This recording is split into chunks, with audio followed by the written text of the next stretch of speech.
로마인서 공부 오늘 13번째 시간으로 로마인서 제12장을 같이 공부합니다. 로마인서 제12장입니다. 로마인서의 구성은 1장서 11장까지는 기독교의 교리, 즉 인간의 완전 타락한 이야기, 유대인과 이방인의 타락상, 모두가 다 타락해서 한 사람도 의인이 없는데 죄값은 사망이므로 유대인도 마찬가지인데 유대인은 단지 복음이 처음에 유대인들에게서 나왔다는 그런 특권 외에 아무것도 내세울 것이 없다고 하는 것인데, 어쨌든 사람은 누구나 다 유대인이건 이방인이건 모두가 다 타락해서 하나님의 진로 아래 있다고 하는 것. 그 사람은 모두 죽게 되었지만은 아브라함의 믿음을 통해서 율법의 행위가 아닌 믿음을 통해서 하나님의 은혜로 의롭다고 인정을 받고 구원을 얻게 되는데, 구원받은 성도에게는 늘 성화가 뒤따르게 됩니다. 환난이 와도 그것이 우리를 연단하기 위한 목적, 즉 성화의 목적이 있다는 것이며, 우리가 아직 죄인 되었을 때에, 즉 우리의 힘이 아닌 하나님의 은혜로 구원을 얻었는데, 이것은 우리의 공로가 아니고 순전히 하나님의 은혜라고 하는 것을 강조했습니다. 남편이 살아있는 동안에는 아내가 그 남편에게서 떠나면은 죄가 되지만, 남편이 죽은 다음에는 자유인 것처럼 이제 그리스도의 십자가 사건으로 말미암아 주님이 율법을 완전히 내 대신 지켜주셨으므로, 주님의 능동적인 순종이지요. 주님께서 능동적인 순종으로 나 대신에 모든 율법을 다 지켜주셨으므로 내가 이제는 율법을 지켜 구원 얻는 것이 아니고 나를 위하여 율법을 대신 지켜주신 예수의 공로로 얻은 그의 의의가 나에게 전가되어서 구원을 얻게 되는데, 구속함을 얻은 성도는 죄에 대하여 죽고 의에 대하여 살게 되죠. 의라고 하는 것은 그리스도를 말하는 것입니다. 구원받은 후에도 우리 속에는 옛사람의 성품이 남아 있습니다. 왜냐하면은 구원 얻는 즉시 우리 영혼은 부활하여 죄를 멀리하려고 해도 아직 부활하지 못한 육신의 생각이 도사리고 있어서 영과 육의 대결, 이것이 죽을 때까지 계속된다는 말입니다. 거듭난 사람도 죄를 짓습니다.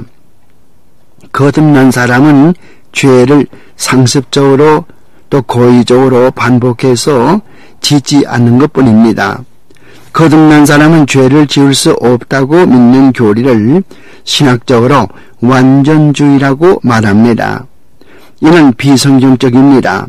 바울은 로마인서 7장에서 속사람, 즉 부활한 영혼과 다른 법, 즉 거듭나지 못한 육신의 생각이 싸우는 모습을 실토하고 있습니다. 그러나 고마운 것은 그리스도 안에 있는 사람들에게는 정죄함이 결코 없다는 것입니다.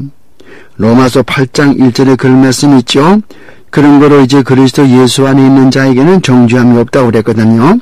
즉 성도는 그리스도 안에서 안전과 구원이 영원토록 보장된다는 말입니다. 하나님은 그의 기쁘신 뜻대로 그의 백성을 택정하시고 그를 의롭다고 인정하시고 양자로 삼으시고 성령을 통해서 그를 성화시키며 영화롭게 하십니다. 그래서 결국은 한번 구원을 얻으면은 영원히 구원을 잃지 않는 것이죠. 그것은 장래 일이건 현재 일이건 무엇이든 그리스도와 연합되어 있는 우리를 하나님의 사랑에서 끊을 자가 없다는 말로 우리에게 강조해 줍니다.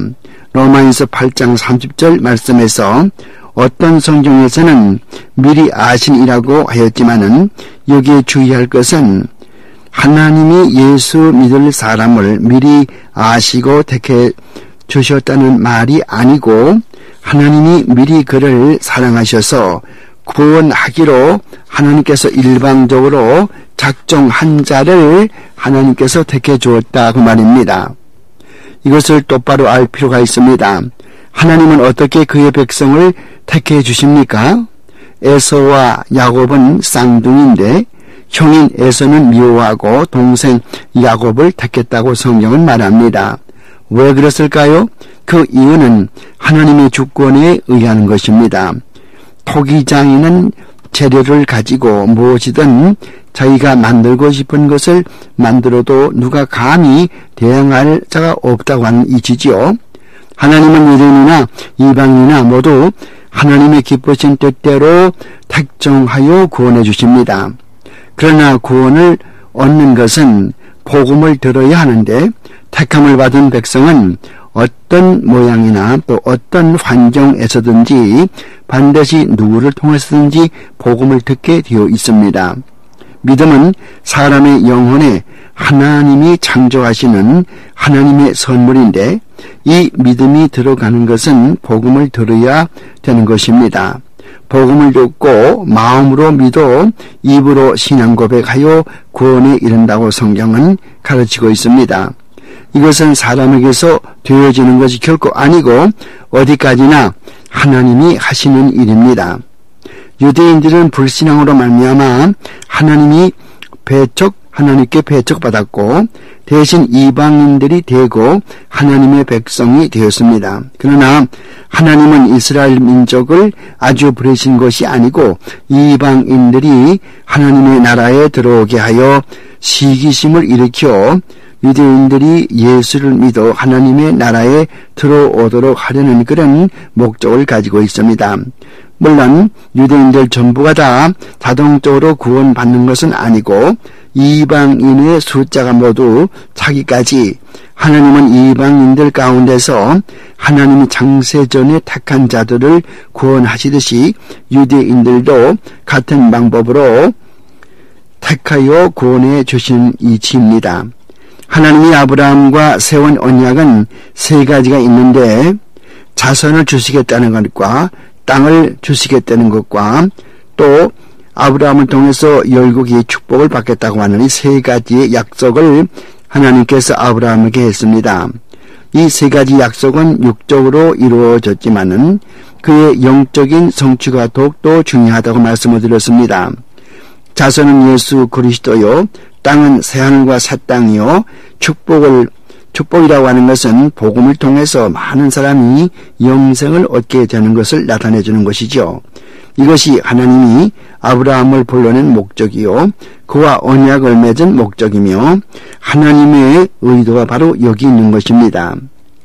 오늘 여기 로마인서 제12장부터는 어두움에 있으면서 죄악 중에 살던 사람이 믿음으로 말미암아 구원을 얻어 하나님의 권속이 되었으면 이제 앞으로는 어떻게 살아야 되는가를 설명해 주는 대목입니다. 그래서 로마인서는 크게 1장에서 11장까지의 교리면과 12장에서 16장까지의 실천면으로 이렇게 둘로 나누어 생각할 수가 있습니다. 교리를 모르면 어찌 성도가 실천 생활을 할 수 있겠습니까? 성도가 성도답게 하나님의 자녀로 이 땅에 살아가려면은 하나님의 뜻을 알아야 되거든요. 그래서 로마인서를 기록한 사도 바울은 1장서 11장까지는 우리가 믿는 것이 무엇인가를 설명해주고 그 다음에 이렇게 알았으면은 그 다음에 12장부터는 우리가 어떻게 살아야 되겠는가 그것을 우리에게 자세히 가르쳐주고 있다는 말입니다. 이 성도들이 생활에서 말씀을 규범으로 삼으려면은 교리를 반드시 알아야 됩니다. 그러므로 교리를 알지 못하고 교회에 출석하는 사람은 그분들이 어떻게 하나님 앞에 영광을 돌리고 하나님의 뜻을 어떻게 아는지 참 알 수가 없어요. 그분들은 하나님의 뜻대로 산다고 그러고 하나님 앞에 영광을 돌린다고 그러지만은 교리를 알지 못하면서 즉 하나님의 뜻이 무엇인가 알지 못하면서 어떻게 하나님 앞에 영광 돌리고 어떻게 하나님을 위해서 살 수 있다는 말입니까? 잘못된 거거든요. 그래서 우리가 인생 생활 살아가는 동안에 이 생활의 표준으로서 성경 말씀을 중심으로 살아가려면은 성경이 무엇을 가르치는지 교리가 뭔지 분명히 알아야 된다고 말이거든요. 그러니까 성경이 교훈하는 바 즉 하나님의 뜻을 알아야 된단 말이에요. 그래서 바울은 먼저 묻는 도리를 가르쳐주고 나서 여기 12장부터 실천 생활에 대해서 그 지침을 우리에게 가르쳐주고 있는 것입니다. 실천에 관한 교훈은 여기 로마에서 12장 1절부터 시작해서 15장 13절까지 상당히 긴 부분을 로마인서는 사도 바울은 할애해서 우리가 어떻게 하나님 앞에 살까를 말해주고 있는 것입니다. 우선 성도는 자신을 하나님이 받으시기에 합당한 산 제물로 드려야 되며 하나님이 받으시기에 합당한 제사를 드려야 되고 세상을 본받아서는 안 된다고 하는 것을 12장 맨 초두에 이야기하고 있습니다. 여러분 구약시대에는 짐승을 잡아서 죽여서 그것을 하나님 앞에 드렸습니다. 그러나 여기 로마인서 12장에서는 무슨 그런 죽여서 그런 제물, 짐승의 제물을 드리는 것이 아니고 하나님 앞에서 죄를 용서함 받고 하나님의 사람 된 사람은 자기의 온 몸을 산 제물로 하나님 앞에 드리기를 힘쓰라고 그렇게 가르쳐 주는 것입니다. 그러니까 우리의 삶 전체가 하나님 앞에 드려지는 거죠. 구약의 제물로 하나님 앞에 바쳐지는 짐승은 죽었으므로 자기의 모든 것을 다 희생의 제물로 바쳐지게 된 것이죠. 마찬가지로 우리는 산채로 우리 자신의 우리 생활 전체가 하나님 앞에 영광되는 생활로 그렇게 살라고 하는 것입니다. 그래서 인생의 목적이 무엇입니까? 인생은 하나님의 영광을 위해 사는 것이 우리의 인생의 목적이거든요.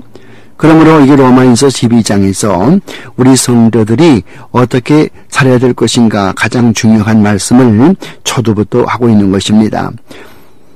또한 이렇게 성도는 자신을 높이 자긍하지 말라고 말합니다.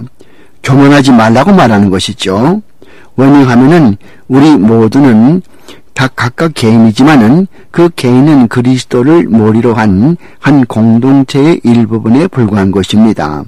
우리는 모두 교회의 성원들입니다.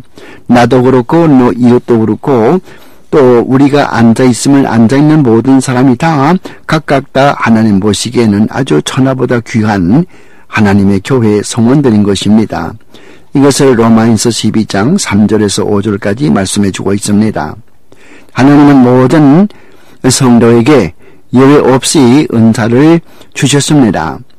어떤 분에게는 이런 은사, 또 저런 분에게는 또 다른 은사, 그래서 각각 다 은사를 가지고 있어요. 그 주신 은사의 성격은 모두 다 다릅니다. 그 은사를 사용하는 법을 로마인서 12장 6절에서 8절까지 해서 사도 바울이 우리에게 가르쳐주고 있습니다.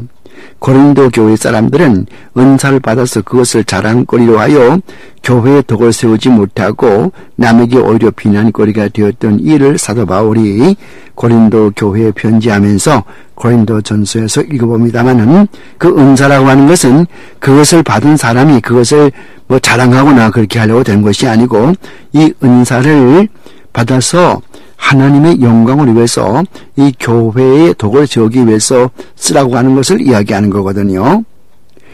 그래서 이 은사를 고린도전서 12장과 에베소서 4장 1절로 16절까지 말씀과 비교하면서 우리가 공부했으면 좋겠어요. 이 교우들에게 어떻게 우리가 대해줘야 됩니까? 우리가 교우들을 어떻게 대해야 됩니까?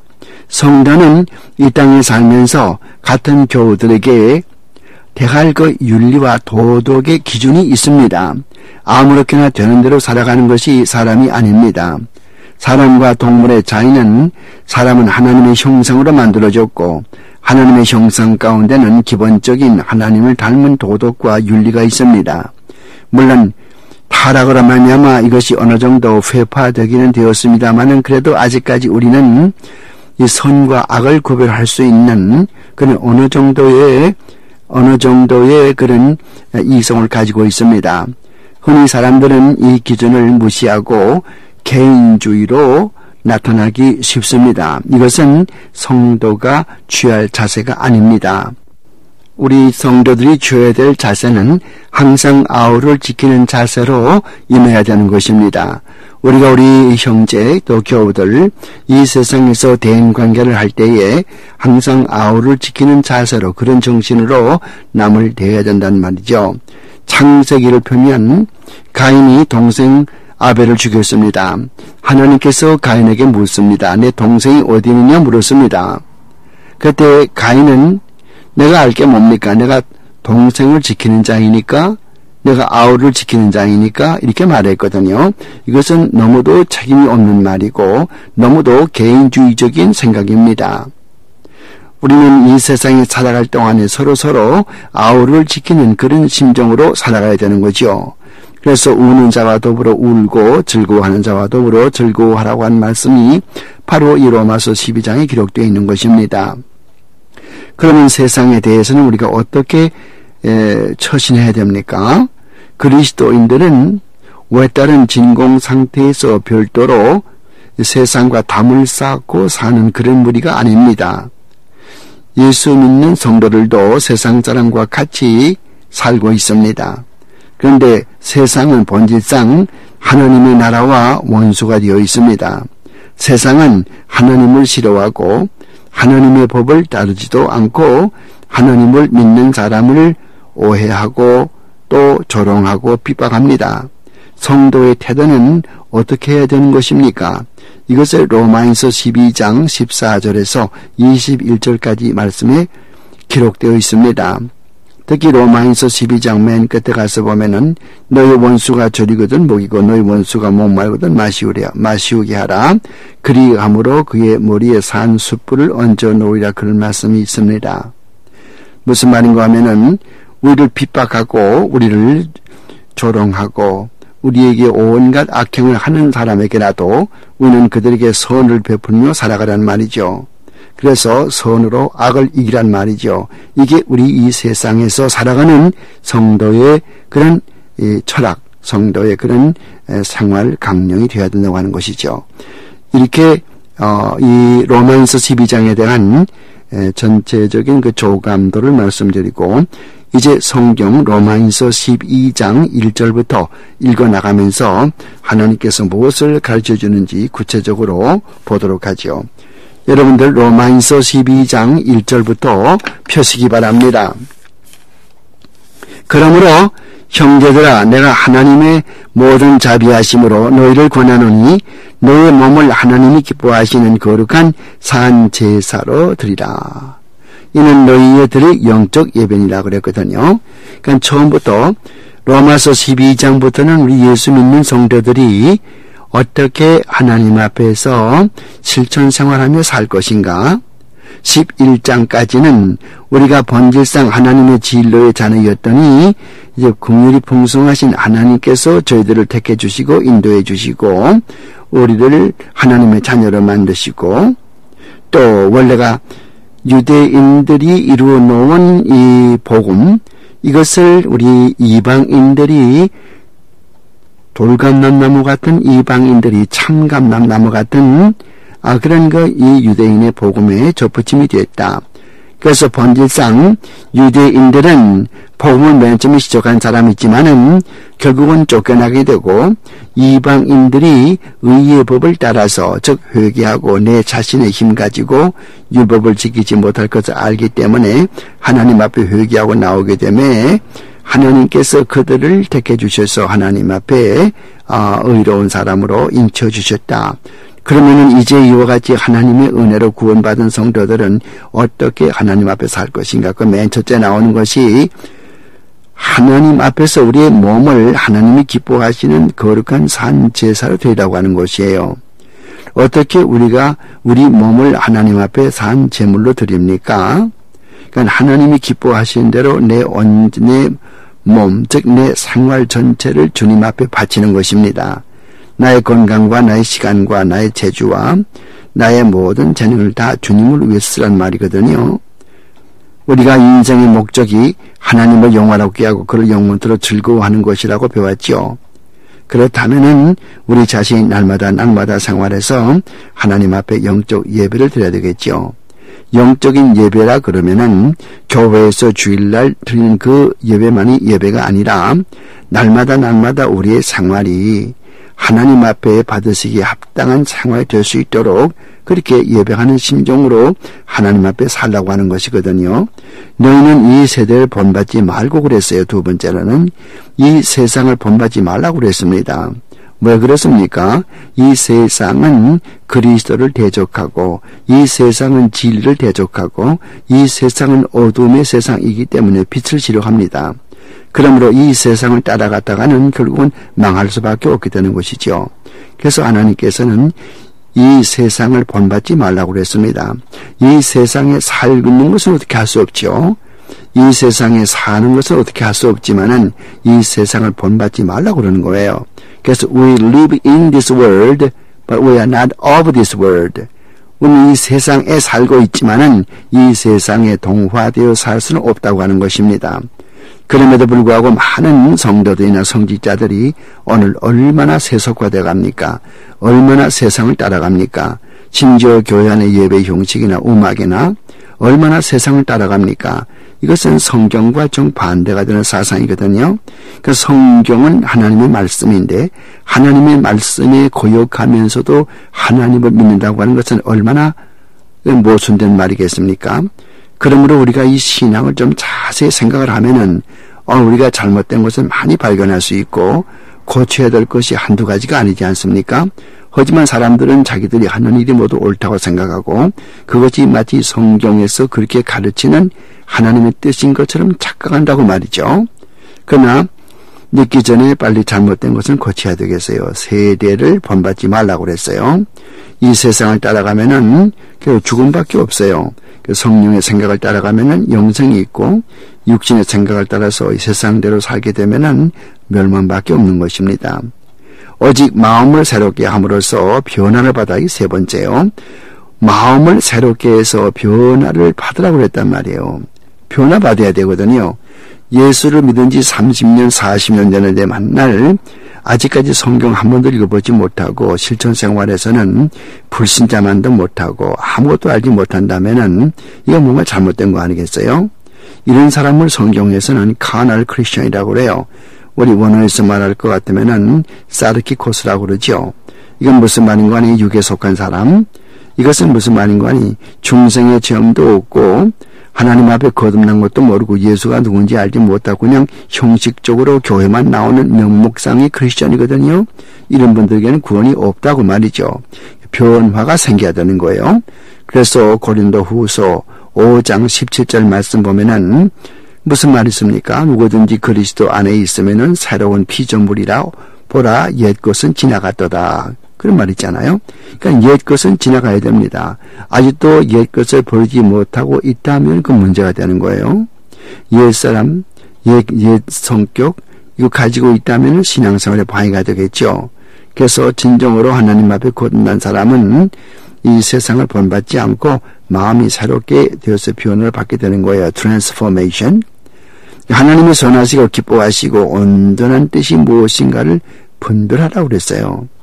이렇게 하나님 앞에 내 생활 전부 다 바치고 내 재능과 내 모든 걸 다 생명 다 바쳐서 매일매일을 하나님 앞에 예배하는 심정으로 보내고 이 세상을 본받지 않고 마음이 새로워져서 변화를 받게 되면은 하나님의 선하시고 기뻐하시고 온전한 뜻이 무엇인가를 꼭 분별하라고 했죠. 왜? 이것을 분별하지 못하면은 하나님 앞에 예배 드릴 수 없고 분별하지 못하면은 하나님이 어떤 예배를 원하시는지 우리 성도들이 어떤 생활을 원하시는지 모를 거 아니겠어요. 그러니까 다시 말하면은 교리를 분명히 알란 말이거든요. 그래서 하나님의 선하시고 기뻐하신 온전하신 뜻, 온전한 뜻이라고 하는 것은 전체의 뜻을 말하는 거예요. 어느 일부분을 말하는 것이 아니라 하나님의 뜻 전부를 그 말입니다. 하나님의 뜻 전부를 다 분별하도록 알도록 하라는 말이죠. 내게 주신 은혜로 말미암아 너희 각 사람에게 말하노니 마땅히 생각할 그 이상의 생각을 품지 말고 오직 하나님께서 각 사람에게 나누어 주신 그 믿음의 분량대로 지혜롭게 생각하라고 그랬어요. 우리가 보통 예수를 믿게 되면은 여러 가지 모양으로 뭐 마음이 조급해지기도 하고 또 남에게 자랑하기도 하고 여러 종류의 형태가 나타납니다. 하지만 자기가 하나님 앞에 아무것도 아닌 것을 깨달아서 자중할 줄 알란 말이죠. 자중하란 말이거든요. 겸손하란 말입니다. 사람은 많이 알면 알수록 겸손해지는 법입니다. 뭐 생각이 겸손해지고 태도도 겸손해지고 남을 대하는 것도 겸손해지고 항상 어디 가든지 그 모든 매너와 모든 예의가 바르게 되는 거예요. 그래서 그 이상의 생각을 품지 말고 하나님께서 각 사람이 나눠주신 믿음의 분량대로 지혜롭게 생각하라고 하는 것이죠. 4절 말씀에 우리가 한 몸에 많은 지체를 가졌으나 모든 지체가 같은 직분을 가진 것이 아니니 이와 같이 우리 많은 사람이 그리스도 안에서 한 몸이 되어 서로 지체가 되었느니라. 하나님께서는 우리 각 믿는 사람에게 어떠한 은사 주었단 말이에요. 어떤 은사인지 알지 못해요. 각자 받은 은사가 달라요. 가령 저와 같은 경우에는 가르치는 은사를 받았죠. 또 여러분은 또 다른 은사 받았겠죠. 여러분이 받은 은사는 여러분 자신밖에는 모릅니다. 여러분이 어느 방면으로 소질이 있고 어느 방향으로 취미가 있고 어느 방면으로 여러분이 가장 일을 많이 할 수 있다고 생각을 합니까? 그림을 잘 그리는 것입니까? 혹은 노래를 잘하는 것입니까? 무엇을 가르치기 잘합니까? 공부하기를 좋아합니까? 어떤 면으로 가니? 하여간 하나님께서는 여러분에게 은사를 주셨거든요. 그 은사를 하나님의 영광으로 쓰라고 하는 거죠. 우리 모든 사람이 다 이런 은사를 받았는데 이 은사를 하나님이 주신 것은 그것을 가지고 우리가 남에게 유세하거나 또 자랑하거나 그렇게 하라고 준 것이 아니고 이것 가지고 하나님의 영광을 드러내고 이것 가지고 전도하라고 이런 기능을 주셨거든요.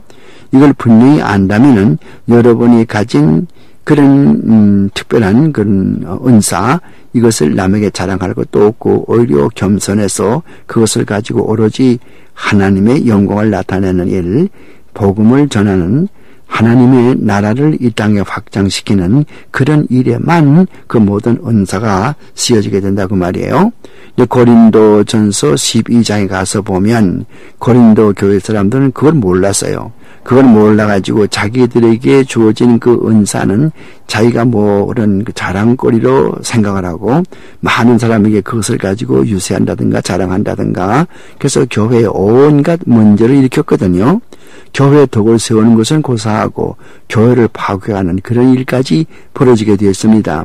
그래서 사도 바울은 고린도전서 12장을 쓰다가 말고 내가 너에게 더 좋은 길을 보여주겠다 그러면서 고린도전서 13장 사랑장을 쓰게 되는 것입니다.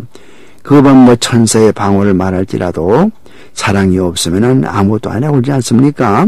그러니까 방언을 말한다고 그러고 또 어떤 은사를 받았다고 그러고 그렇게 하지만은 사랑이 없다. 뭡니까 사랑이라는 것이? 교회에 덕을 세우는 즉 참다운 믿음의 도리 이런 것이 없으면 그런 모든 게 다 필요 없다 그 말이거든요. 이 은사 하나님이 우리에게 주신 은사 목록은 고린도전서 12장에만 있는 것이 아니고 에베소서 4장에도 그런 말씀이 있고 여기 로마에서 12장에도 그런 말이 있습니다. 여기에서 보면 전부 열심을 품어서 주님을 섬기는 그런 것은 다 고린도전서 12장이건 또 여기 로마인서 12장이건 에베소 4장에 똑같습니다만은 거기에서 성령의 은사라든가 성령의 무슨 그 특수 계시라든가 이런 것들은 고린도전서에는 기록이 되어 있지만은 여기 로마인서 12장이나 에베소서 4장에는 기록되지 않았죠. 그것이 만약에 절대적인 요구 조건이라면은 예수 믿는 사람이 그러한 은사를 꼭 받지 않으면은 구원이 없다면은 어째서 이 성경 기록한 모든 사도들과 이런 사람들이 거기에 대해서 침묵하고 있겠습니까? 그렇죠? 특히 또 이 고린도 교회는 모방할 게 못 돼요. 많은 분들이 고린도 교회에서 이렇게 했으니까 나도 이렇게 한다고 그러지만은 고린도 교회에 나오는 그 모든 문제는 전부 잘못된 교리로서 사도 바울이 고쳐주고 있지 않습니까? 그러니까 그건 모방할 게 되지 못한다고 말이에요. 고린도 교회 사람들은 부활이 다 지나갔다고 그랬어요. 지금 부활이 없다고 그랬어요. 그 잘못됐다고 사도 바울이 고쳐주거든요. 너희들이 부활을 다 지나갔다고 부활을 안 믿으면서 어떻게 죽은 사람들을 위해서 기도하느냐. 사실 그 당시에 사람들은 죽은 사람을 놓고 기도했거든요. 비성경적이지만은 모르니까. 그러니까 왜 그렇게 기도하느냐. 죽은 자의 부활이 있기 때문에, 죽은 자의 부활을 믿기 때문에 너희들이 죽은 자를 위해서 기도하는 것이 아니겠느냐. 그게 말하지 않아요. 이것은 사도 바울이 죽은 사람들 위해서 기도하라 그 뜻이 아닙니다. 이 고린도 교회 사람들이 죽은 사람을 놓고 기도하는 그런 풍습도 있는데 왜 그렇게 하냐 말이죠. 그것은 부활이 있기 때문에, 부활을 믿기 때문에 그 죽은 사람이 깨어나길 바라면서 기도하는 것이 아니겠나 그 말이에요. 그렇다면 어째서 이 고린도 교회 안에서는 부활이 없다고 이렇게 사람들이 부활을 잘라서 없다고 이렇게 이야기하는 것입니까? 그것을 바울이 이야기하는 거거든요. 그러니까 이게 은사에 대해서 잘 아셔야 돼요. 그리고 또 이 은사 가운데는 성경 기록할 때까지만 하나님이 임시로 주었던 임시 은사가 있습니다. 임시 은사는 또 특수 은사라고 그러는데 영어로 extraordinary gift라고 그래요. 이런 것은 기적이라든가 꿈 해몽이라든가 이런 것들은 또 계시 보는 것이라든가 이런 것들은 성경 기록될 때까지 하나님께서 임시로 주셨던 그런 은사입니다. 그 밖에 보통 은사는 지금 여러분들이 가지고 있는 글을 잘 쓴다든가 노래 잘한다든가 또 잘 가르치는 이런 은사를 말하는 것입니다. 그래서 이 양자를 구별해야 됩니다. 이 강의는 뒷면에 계속됩니다. 테이블 뒤로 돌려놓으시기 바랍니다. 예수 믿는 성도들에게 하나님께서는 각각 다 은사를 주셨는데 그 은사 가운데서 특수 은사, 즉 보통 은사와 임시 은사를 어떤 분들은 특수 은사라 그러기도 하고 영어로는 extraordinary gifts라고 이야기합니다. 그런 것이 있고 어떤 것은 또 이런 보편적인 은사가 있습니다. 그래서 ordinary gifts라고 그러죠. 이 보통의 은사는 우리가 남을 잘 가르친다든가 노래를 잘해서 성가대에 봉사한다든가 또 열심히 있어서 남에게 전도를 많이 한다든가 이런 모든 것들이 다 하나님께서 우리에게 주신 은사들이고 이런 것은 항구적인 영구적인 은사입니다.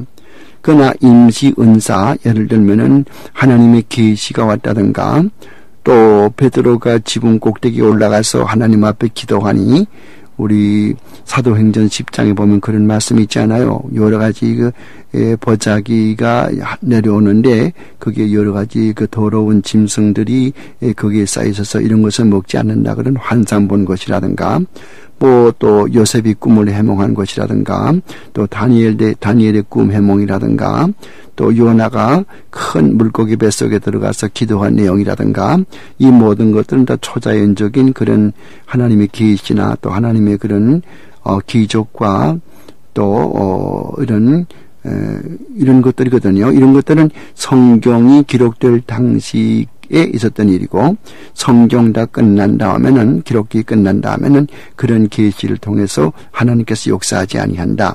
그래서 그런 은사는 끝났다. 보통 은사만 남아서 지금도 교회에 덕을 세우며 일하게 된다. 그런 것이 이 개혁주의적인 신앙 노선인 것입니다. 여기에 대해서 자세히 아실 분은 웨스트민스터 신앙고백서 제1장 1절 보시거나 히브리서 1장 1절 보시거나 또 웨스트민스터 신앙고백서 이제 말씀드렸습니다마는 또 요한계시록 22장 18절과 19절 이런 말씀들을 보시면 좋을 것입니다. 그리고 또 전문적으로 책을 연구하실 분은 O. 파머 로버슨, 파머 P-A-L-M-E-R 파머 로버트슨 R-O-B-E-R-T-S-O-N O. 파머 로버슨 박사가 쓴 The Final Word 마지막 말씀 The Final Word라고 하는 포켓에 들어갈 수 있는 소책자가 있습니다. 약 한 160페이지 되죠. 165페이지 되는 그런 책입니다만은 이 책을 읽으면은 이 성령의 임시 은사가 끝났고 특수 은사가 끝났고 이제는 보편적인 은사만 남아있다고 하는 것을 잘 알 수 있겠고 그 밖에도 게핀 교수, Dr. 리처드 게핀, Gaffin, 게핀 교수와 쓴 Perspective on Pentecost, 오순절의 관점이라고 하는, 우리말로 번역한 분들은 오순절의 의미라 그렇게 번역을 한 것 같습니다만은 우리말로 번역이 되어 있습니다. 이 책을 사서 보시던가, 또 침례교 목사인 로버트 그로마키, Gromacki, 그로마키, 그분이 쓴 Modern Tongues Movement, 오늘의 방언운동이라고 하는 책이 있습니다. 그 책을 보시든가, 이런 여러 책들을 보시면은 여기서 강해하는 내용을 좀 더 자세히 알 수가 있을 것입니다만은 성령의 특수 은사와 보편 은사를 구별해서 여기에서 말씀을 드렸습니다. 그러면 로마서 12장에 나오는 그런 은사 가운데는 여러분들 가지신 그 로마서 12장에 나오는 그런 은사가 없잖아요. 여러분들 가지신 그 성경에 고린도전서 12장에 나오는 9가지 은사가 여기 로마서 12장에 전부 나타나는 것이 아니고, 또 에베소서 4장에도 은사가 나오는데 그 은사의 목록에도 들어있지 않거든요. 그러니까 이 문제는 고린도 교회에 있었던 그 폐단적인 그런 문제들을 사도 바울이 고쳐주기 위해서 기록한 내용이라고 하는 거, 이런 것을 여기서 지적할 수 있죠. 믿음의 분량대로 지혜롭게 생각하라. 우리가 한 몸에 많은 지체를 가졌으나 모든 지체가 같은 직분을 가진 것이 아니니, 이와 같이 우리 많은 사람이 그리스도 안에서 한 몸이 되어 서로 지체가 되었느니라. 이것은 하나님께서 우리에게 여러 가지 은사를 주었는데 똑같은 은사를 다 준 것이 아니고 각각 다 믿음의 분량대로, 이런 사람에게는 이러이러한 은사, 저런 사람에게는 저런 은사, 각각 다 다른 은사를 주었다고 말이죠. 그러면서도 이 모든 은사가 다 합해 가지고서 결국은 하나님 앞에 영광이 되고 교회를 이렇게 나가고 교회의 도구를 세우는데 유용하도록끔 그렇게 하나님께서 역사한다고 말이에요. 이걸 좀 더 쉽게, 알기 쉽게 말한다면은, 우리가 이 음악회 가면은 관현악단이 있잖아요. 오케스트라. 그 오케스트라를 보시면 아마 분명히 아실 거예요. 오케스트라에는 거의 악기들이 많이 동원되죠. 현악기들. 그런 또 피아노 같은 타악기도 있습니다만은 보통 현악기, 바이올린이나 비올라 같은, 첼로 같은, 또 클라리넷이라든가 오보라든가 플루트라든가 여러 가지 악기가 있잖아요. 이 악기는 각각 다 다른 소리를 냅니다. 그 악기를 만지는 사람은 각각 다 하나님께서 다른 은사를 받았어요. 플루트를 부는 사람은 플루트를 부는 그런 은사를 받았고, 비올라를 켜는 사람은 또 비올라 켜는 그런 은사를 받았고, 첼로는 첼로대로, 피아노는 피아노대로, 그렇지 않습니까? 그렇지만은 이 모든 악기들이 동시에 지휘자의 지휘봉이 움직일 때 똑같이 움직이려 말미암아서 아름다운 화음을 내서 멋진 그런 교향악이 나오지 않습니까? 이 교향악의 그런 비유로 우리가 생각할 수가 있단 말이죠. 우리 모든 믿는 성도들이 이와 똑같은 그런 은사, 하나님 앞에서 똑같은 은사, 갑이라는 사람과 병 모두가 다 똑같은 은사를 받은 것이 아니고, 이런 사람은 이런 은사, 또 저런 사람은 저런 은사, 각각 다 그 은사가 다르지만은 그 모든 은사가 다 합해서 결국은 아름다운 화음을 이루는 오케스트라처럼 하나님의 영광을 위해서, 교회의 덕을 지우기 위해서 그 모든 것이 합력해서 좋은 일을 행한다 그 말이거든요. 그러므로 이 은사를 받은 사람, 물론 교회 모든 교인들은 다 은사를 받았지만은 그런 은사를 결코 자랑할 것이 못 된다고 말이에요. 나는 너보다 노래를 참 잘한다, 그렇게 할 수가 없어요. 왜냐하면은 옆에 사람은 또 노래는 잘 못하지만 또 다른 방면으로 그 사람보다 더 잘하는 것이 있지 않습니까? 그러니까 여기에 성경적인 이치는, 가르침은 절대로 자기 은사를 남에게 자랑하지 말고 그 은사를 가지고 겸손하게 주께 봉사하고 주님의 나라 이룩하기 위해 쓰고, 성도들 서로를 위로하고 또 성도를 격려하고 성도들이 하나님의 일을 할 수 있도록끔 도와주는 일에 그 은사를 바치라 그 말이거든요. 그래서 여기 이 말씀 보니까 서로 지체가 되었다고 그랬어요. 우리에게 주신 은혜대로 받은 은사가 각각 다르니 그랬잖아요. 6절 말씀 보세요. 로마인서 12장 6절 보란 말이에요. 각각 다 받은 은사가 다르니 혹 예언하면은 말씀의 분량대로, 혹 섬기는 자이면은 섬기는 일로, 혹 가르치는 자면은 가르치는 일로, 혹 권위하는 자면은 권위하는 일로, 구제하는 자는 성실함으로, 다스리는 자는 부지런함으로, 긍휼을 베푸는 자는 즐거움으로 할지니라. 여기서 예언 그러니까 요즘 이야기하는 것처럼 내가 앞으로 10년 후에 되어질 일을 예언한다. 앞으로 3년 후에 되어질 일을 예언한다는 그런 예언이 아니고, 신약 성경에 나오는 예언은 이미 하나님께서 우리에게 주신 말씀을 남에게 전하는 것을 예언이라고 그러죠. 그 예언에는 두 가지의 뜻이 그 속에 숨어 있어요. 하나는 forthtelling, F-O-R-T-H-T-E-L-L-I-N-G, forthtelling, 하나님께 받아서 앞으로 되어질 일을 이야기하는 것과, 또 하나는 foretelling, F-O-R-E-T-E-L-L, 이것은 앞으로 되어질 일을 미리 이야기하는 두 가지가 있거든요. 근데 구약에서 모든 하나님의 종들, 구약에 있는 선지자들은 하나님께 받아서 앞으로 되어질 일들을 예언했습니다. foretelling이죠. 그러면서 하나님께로부터 말씀을 받았으니까 또한 forthtelling이죠. 그러므로 구약의 모든 선지자 예언자들은 두 가지의 직분을 다 한 거예요.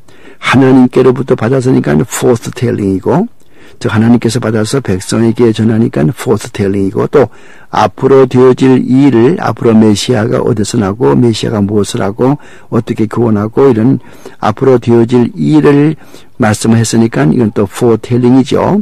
그러나 신약시대에 와서는 하나님으로부터 받아서 다시 새로운 계시로 다른 사람에게 말씀하는 것이 아니고, 이미 우리에게 주어진 계시, 이것을, 그 계시의 말씀을 바른 사람에게 전해주는 그런 일밖에 없는 것이죠. 그러므로 여기에 차이가 있으니까 여기 예언 그런 말씀을 오해해서 저기 한 두 블락 가면은 오른쪽에 전봇대가 하나 있고, 그 전봇대 밑에 어떤 사람이 서 있을 테니까 그 사람이 이제 당신에게 무슨 도움을 줄 것이요 하는 이런 따위의 그런 예언, 그런 것을 말하는 것이 결코 아니라고 하는 것을 여기 꼭 아셔야 됩니다. 믿음의 분량대로 또 섬기는 자면은 섬기는 섬김으로, 또 가르치면 또 가르치는 대로, 가르치는 것도 또 진실하게 가르쳐야 되는 것이죠. 만약에 가르치는 사람이 진실을 가르치지 않고 허위를 가르치면 어떻게 되겠습니까? 거짓 선지자 발람처럼 돼버리지 않아요. 이렇게 하니까 우리가 하나님의 말씀을 가르치는 주의 종들은 참으로 책임이 막중합니다. 그렇기 때문에 야고보서 3장 그게 1절에서 그렇게 말하지 않아요. 형제들아, 나는 너희가 많은 사람이 선생이 되지 않길 바란다. 선생된 우리가 더욱더 심판이 큰 줄을 알지 못하느뇨. 그러니까 남을 가르치는 위치에 있는 사람은 참으로 조심해야 될 것이, 뭘 알지 못하고 그냥 대충 가르쳐서 다른 사람을 실족해 가면은 결국은 그 목에다 연잣돌을 메고 바다에 빠져 죽으라고 예수님께서 말씀하시는 그 말씀을 생각한다면은 얼마나 책임이 중요합니까? 그러므로 이 가르칠 수 있는 그런 사람은 반드시 가르칠 수 있는 자격이 있어야 되고, 또 성경을 알아야 되고, 또 진리를 사랑해야 되고, 아무렇게나 자기 인기 위주로 남을 가르칠 수는 없다고 하는 것이죠. 그럼에도 불구하고 오늘 보면은 인기 위주로 자기 자신이 명예를 위해서 다른 사람에게 성경이 가르치지 않는 것도 가르치는 모습을 많이 볼 수가 있습니다만은, 여기에 본문 말씀 보면은 가르치는 자면은 가르치는 일로 하란 말이에요. 다른 거 하지 말라고 말이죠. 가르치는 그 일에만 창념을 하고 다른 무슨 자기 명예를 생각한다든가 무슨 다른 것은 생각하지 말라고 말이거든요. 신실되게 진리만 가르치란 말이에요. 그 디모데 후서 2장 15절 말씀 보면은 진리의 말씀을 옳게 분별하여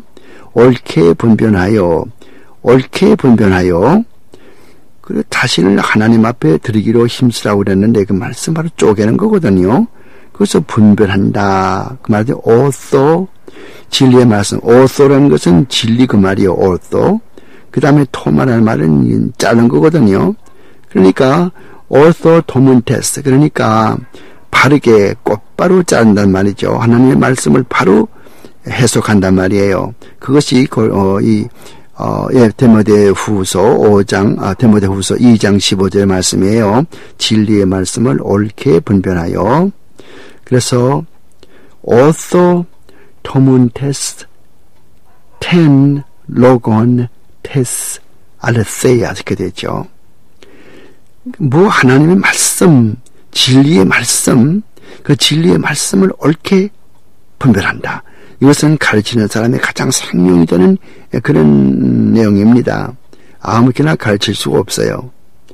권위하는 자면은 권위하는 일로, 구제하는 자는 성실함으로, 다스리는 자는 부지런함으로, 긍휼을 베푸는 자는 즐거움으로 그렇게 남을 봉사하고 그렇게 해야 되겠죠. 남에게 긍휼을 베푸는 자가 즐거움으로 하지 않고 마지 못해서 억지로 한다면은 그 받는 사람도 참 거북할 것이고 참 그 입장이 난처하겠습니다. 그냥 모든 것은 다 이 청교도들처럼 내가 하나님께 받은 은혜가 감사하니까 어떻게 하면 하나님께 하나님의 은혜를 보답할고 그런 심정으로 감사해서 하나님 앞에 봉사하게 되면 아무 일도 없게 되겠죠. 그러나 은혜 체험하지 않고 그냥 아무렇게나 성경에서 그렇게 하라고 하고 또 교회에서 지도자가 그렇게 시키니까 마지 못해가지고 손님을 대접한다든가 마지 못해가지고 이 교회를 하게 되면 그것은 결코 덕이 되지 못하고 오히려 문제를 일으키게 된다고 하는 거, 이것도 우리가 여기서 아울러 알면 좋겠습니다. 9절 말씀 보십시다. 로마인서 12장 9절 말씀 보세요. 로마인서 9절 말씀 가서 보면 12장 9절, 사랑에는 거짓이 없나니 악을 미워하고 선에 속하라고 그랬어요. 거짓 사랑이 얼마나 많이 있습니까? 예수님의 사랑이라고 그러면서 예수를 팔아서 자기의 명예를 내세우는 분들이 얼마나 많이 있어요. 특히 사이비 부흥사들 가운데 얼마나 많이 있습니까? 그러므로 제가 필라델피아에서 옛날에 목회할 때는 부흥회를 가급적이면 부흥사를 모시지를 않고 이 지방에서 하나님의 말씀을 바로 전하는 그런 훌륭한 주의종을 모셔서 3일 동안 부흥회를 하고 그렇게 했던 일을 기억합니다마는 부흥사들 가운데는 공부를 제대로 하지 못하고 또 신앙도 삐뚤어지고 또 이상한 신비주의에 빠진 사람, 물량주의에 빠진 사람, 또 번영신학에 빠진 사람, 이런 사람들이 많이 있기 때문에 참으로 성도들에게 독약을 먹이는 것과 똑같습니다. 그러므로 가급적이면 그런 부흥사를 데려다 부흥회하는 것이 아니고 그 지방에서 아주 하나님의 말씀을 충분히 잘 터득한 분을 모시고서 사경회를 가지는 것이 참으로 바람직하지요. 옛날에는 부흥회라고 그러지 않고 사경회, 그래서 사경회, 하나님의 말씀을 깊이 연구하는 것이거든요. 아마 이것이 올바를 것입니다. 부흥회에서 거기서 남을 웃기고 실컷 울고 무슨 희극배우가 희극배우 하는 것처럼 그렇게 가지고서 시간을 보내고, 이것은 성경적이 아니죠. 참다운 부흥이라고 하는 것은 자기 죄를 깨닫고 또 신앙이 성장하도록끔 주께 가까이 나가도록끔 그렇게 인도하는 것이 부흥회지, 희극배우들처럼 하나님의 강대상에 앉아가지고서 서가지고 다른 사람을 웃기는 이런 것은 결코 부흥회가 되지 못하는 것입니다. 여기에 대해 좀 더 아실 분은 이안 모레이, 이안 모레이, MURRAY, 이안 모레이 박사가 쓴 좋은 책이 있어요. Revival and Revivalism, Revival and Revivalism, 부흥과 부흥주의라는 책이 있습니다. 한 380페이지가 되는 좋은 책입니다만은 아마 우리말로는 아직 번역이 안 됐을 거예요. 하지만은 이 책 읽어보면은 참다운 부흥과 부흥주의가 뭐가 다른가를 잘 설명해 주고 있습니다. 이를테면은 우리가 많이 요즘에 거론되고 있는 그런 그 찰스 피니 같은 목사, 어떤 분들은 찰스 피니 그러면 상당히 훌륭한 목사로 떠들어대지만은 이런 분들은 부흥사가 아니고 부흥주의자입니다. 우리가 미국에서 1차 각성, 2차 각성 할 때도 이 구파와 신파가 갈라졌거든요. 구파는 성경대로 엄숙하게 또 하나님 앞에 경건되이 믿자는 거고, 신파들은 이런 부흥 위주주의로 나가자는 것이거든요. 부흥주의로. 이게 잘못된 것입니다. 그러므로 우리가 이 부흥주의를 따르는 것이 아니라 부흥을 따라야 되는 것이죠. 그래서 언젠가 여러분들 시간 되시면은 그 이안 모레이의 Revival and Revivalism 그 책을 꼭 사서 읽어보시기 바랍니다. 사랑에는 거짓이 없어야 되죠. 거짓이 없이 주님을 사랑하는 그 마음 때문에 그리스도의 사랑이 나를 강권한다고 하는 그런 고린도후서 5장 말씀에 따라서 내가 주님을 사랑하고 또 형제를 사랑해야 되는 거죠. 주님을 어떻게 사랑합니까? 주님을 사랑하는 방법은 내 이웃을 사랑하는 게 주님을 사랑하는 거죠. 주님께서 말씀하시기를 지극히 작은 이 소자 하나에게 냉수를 대접하는 것이고 내게 대접하는 것이라고 이렇게 말씀을 했거든요. 보이지 않는 하나님을 어떻게 우리 사랑하죠? 본인과 형제를 사랑하지 못하면서 보지 못하는 하나님을 어떻게 사랑할 것입니까? 그러므로 사랑의 가장 근본적인 초본은 내 이웃을 내 몸처럼 사랑하는 데서 하나님을 사랑하게 되는 것입니다. 그래서 참 그리스도의 사랑에 감사 감격해서 구원의 은혜 감사 감격해서 하나님 앞에 나가게 되는 거죠. 형제를 사랑하여 서로 우애하고, 그 앞에 가서 보면은 사랑에는 거짓이 없나니 악을 미워하고 선에 속하라고 그랬어요. 악을 미워하고 선에 속한다. 악을 미워하고 선에 속한다. 그러니까 악을 선으로 이기는 것이죠. 이 세상은 악이 득세하고 있습니다. 예수 믿지 아니하는 사람은 하나님의 나라와 도전하는 사탄의 왕국에 살고 있거든요.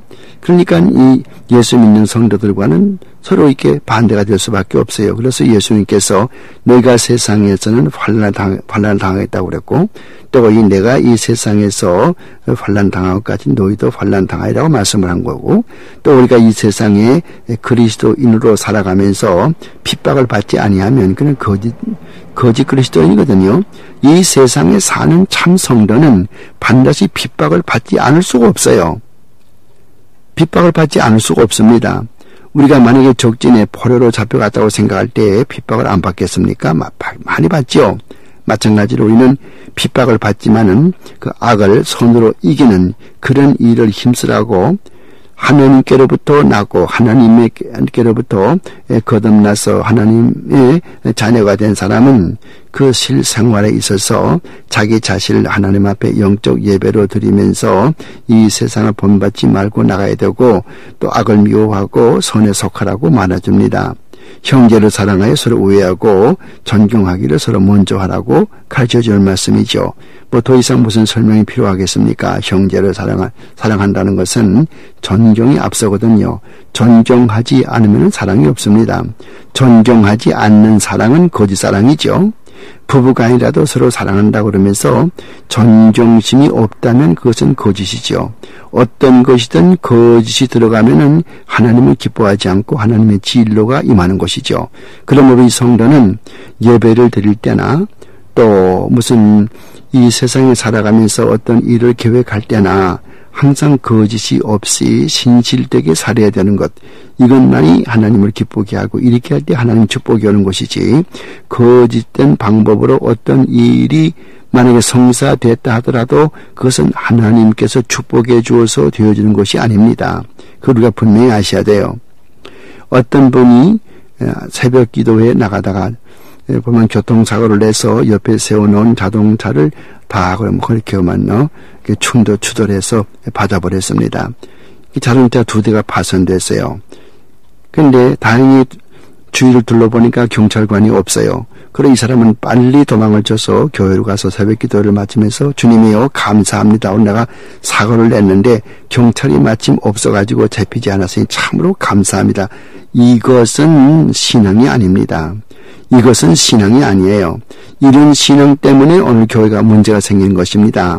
그분이 진짜 신앙가라면은 거기에 쪽지를 넘겨놓고 내가 여차여차해서 이렇게 사고를 냈는데 이로 연락해 주십시오. 지금 교회 가는 길이기 때문에 빨리 갑니다. 이렇게 해놔야 그거 진짜 성도지. 이건 존경하는 마음도 없고 법을 지키는 마음도 없고 하나님의 말씀도 안중에 없고 자기 욕심만 채운 거거든요. 이거는 참 사랑이 아니고 참 잘못 처신한 거거든요. 그래서 여기서 이야기하는 거예요. 존경하기를 먼저 하고 그리고 법대로 따르고 그렇게 하란 말이죠.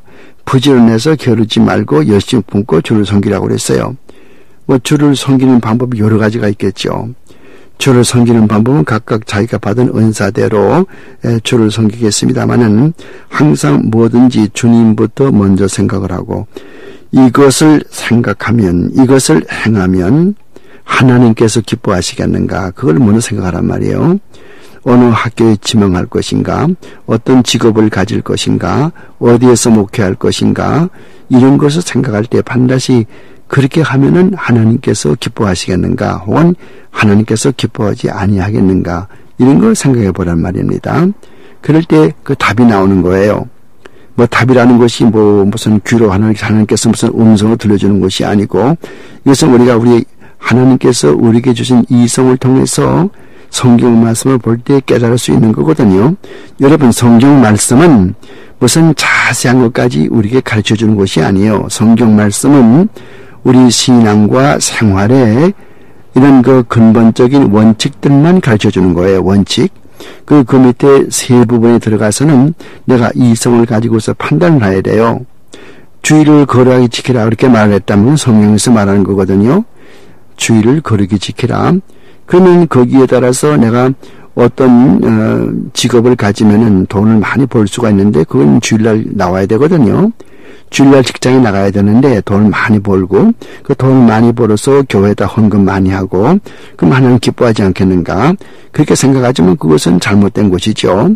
항상 우리 성도들이 알아야 될 것은 목적이 수단을 정당화할 수 없다고 하는 것입니다. 목적이 수단을 정당화할 수 없어요. 무슨 말인가 하니 아무리 목적이 선하고 아무리 목적이 훌륭하고 좋다 하더라도 그 방법 그 목적을 이루려고 하는 방법이 잘못되었으면 그건 잘못된 것이지 결코 하나님이 기뻐하지 않거든요.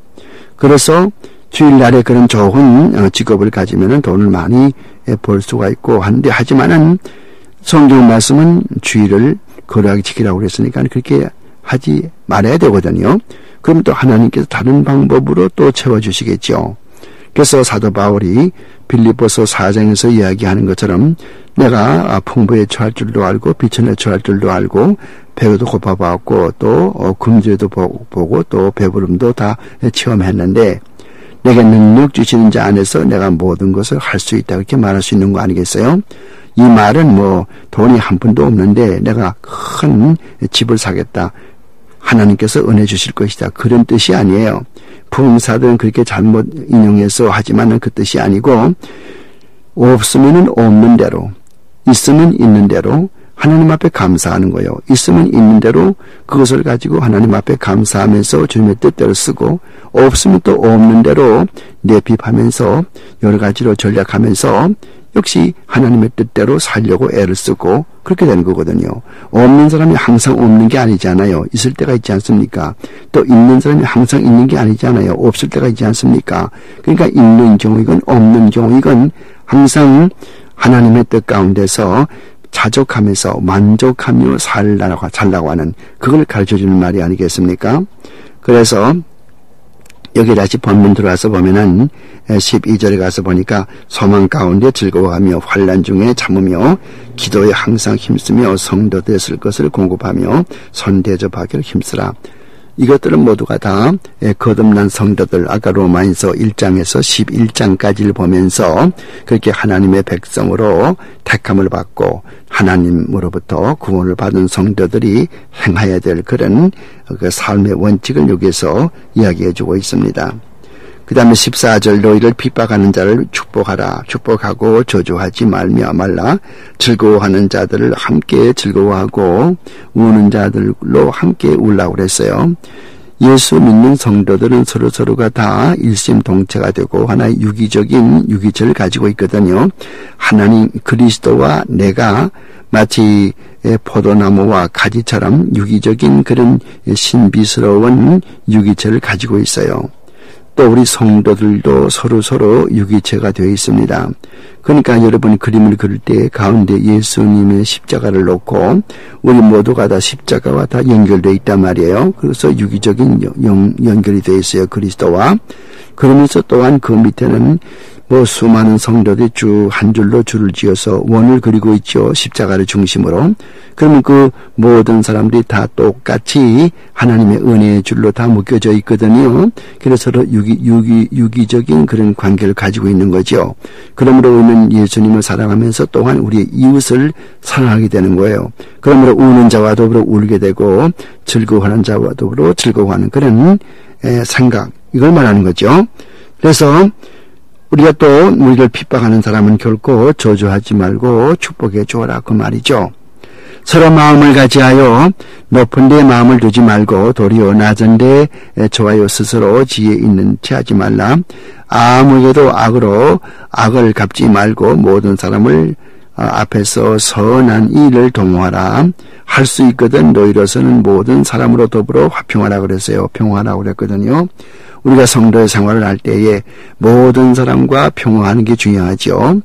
그 평화라는 말의 뜻은 원래가 하나님과 우리와의 불편한 관계가 다시 회복되어서 화목하는 그 관계를 여기서 이 에이르네라고 하는 헬라어로 표시한 것인데요. 우리가 다 화평을 해야 되겠죠. 그러나 우리가 여호와의 증인이나 이런 사람들을 아무리 우리가 전도해도 되어지지 아니할 때 그 사람들과 어떻게 화평할 수 있겠습니까? 또 어떤 데 보면 저는 또 악의 모양을 보이라고 그럴 말씀도 있지 않습니까? 또 에베소서 6장 10절 가서 보면은 하나님께서는 우리에게 전신 갑주를 입고 구원의 투구를 쓰고 화평의 신발을 신고 성령의 검을 가지고 악을 대적하라고도 그렇게 말씀하십니다. 요건데 우리는 십자가의 군병들로 이 세상에서 악과 싸워야 하는 것이겠죠. 악과 화평한다고 해서 악에게 져서는 안 되겠습니다.